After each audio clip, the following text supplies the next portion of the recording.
আমাদের দরিদ্রপীড়িত জনগোষ্ঠী চিকিৎসার অভাবে দিনের পর দিন লাঞ্ছিত হচ্ছে। জামাত ইসলামীর মহতারামণির ঘোষণা দিয়েছে জামাত ইসলামী সরকার গঠন করবে ইনশাআল্লাহ। এরপর 64টি জেলায় 64টি আধুনিক স্বাস্থ্য সেবা কেন্দ্র গড়ে তোলা হবে। এই জনপদে আমার বেড়ে ওঠা, দীর্ঘ সময় ধরে দেখেছি শিল্প কল কারখানাগুলো দুর্নীতি দুঃশাসনের কারণে কিভাবে ধ্বংসপ্রাপ্ত হয়েছে। নদী ভাঙন, ঘের দখল, ডাকাতি, ছিনতাই, হত্যা, সন্ত্রাসের মধ্য দিয়ে আমাদের এই দক্ষিণবঙ্গের জনপদকে বারবার নির্যাতিত এবং নিষ্পেষিত করা হয়েছে। ফ্যাসিবাদী আমলে মানুষের মৌলিক অধিকারগুলো কেড়ে নেওয়া হয়েছে। উন্নয়নের নামে মূল্য ঝুলিয়ে দিয়ে আমাদেরকে দেউলিয়া করে দেওয়ার জন্য ষড়যন্ত্র করা হয়েছিল। আমরা দেখেছি কাদের নামে কিভাবে বাণিজ্য করে কোটি কোটি টাকা ফ্যাসিবাদের সময় হাতিয়ে দেওয়া হয়েছে। 2001 সালে যখন এসেছিল একটা দল, নির্বাচনের সময় তারা কিছু ইশতেহার দিয়েছিল। তারা বলেছিল তারা কৃষকদের 5,000 টাকা ঋণ সুদ সহ মওকুফ করে দিবে। তারা বলেছিল বেকারদের ভাতা দিবে।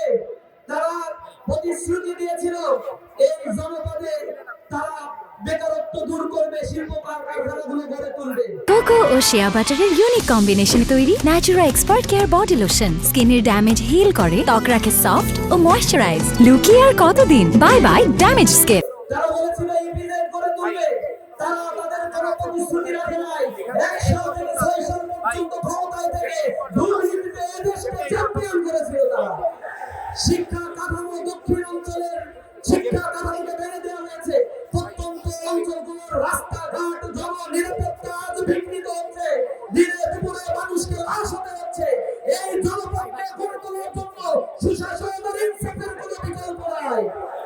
এজন্য আমাদের এই জনপদে যে মানুষগুলো নদী ভাঙনের কারণে নির্যাতিত নিষ্পেষিত হচ্ছে, জমি হারাচ্ছে, এই মানুষগুলো তারা ঢাকায় চলে যাচ্ছে, বিভিন্ন এলাকাগুলোতে চলে যাচ্ছে।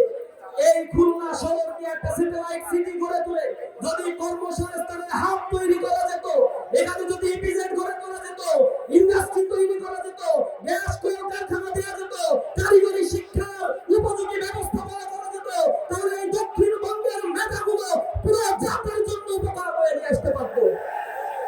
জামাত ইসলামী তার নির্বাচনী ইশতেহারে ঘোষণা করেছে স্বাস্থ্য সেবার জন্য মানুষকে আর ঢাকায় যেতে হবে না। খুলনার 250 বেড হাসপাতাল, এটা গরু ছাগলের থাকার জায়গা ছাড়া আর কিছুই মনে হয় না। মানুষকে এখানে লাঞ্ছিত করা হয়, তার চিকিৎসা সেবা নিশ্চিত করা হয় না। যে কয়টা এখানে মেশিন রয়েছে সেখানে প্রেসক্রিপশন দিয়ে কোনো মেশিন কাজ করে না। প্রতিটা ডাক্তার প্রেসক্রিপশন দিয়ে দেয়, বাইরে গিয়ে চিকিৎসার জন্য সকল প্রকার চিকিৎসা সেবা নিতে হয়। আমাদের দরিদ্রপীড়িত জনগোষ্ঠী চিকিৎসার অভাবে দিনের পর দিন লাঞ্ছিত হচ্ছে। জামাত ইসলামীর মহতারামণির ঘোষণা দিয়েছে জামাত ইসলামী সরকার গঠন করবে ইনশাআল্লাহ। এরপর 64টি জেলায় 64টি আধুনিক স্বাস্থ্য সেবা কেন্দ্র গড়ে তোলা হবে। 5 বছরের নিচে শিশু যারা রয়েছে বিনামূল্যে চিকিৎসা তারা পাবে। এরপর 7 বৃদ্ধ যারা রয়েছে তাদের সকলকে বিনামূল্যে চিকিৎসা সেবা দেওয়া হবে। শিক্ষা ক্ষেত্রে আমূল পরিবর্তন করা হবে।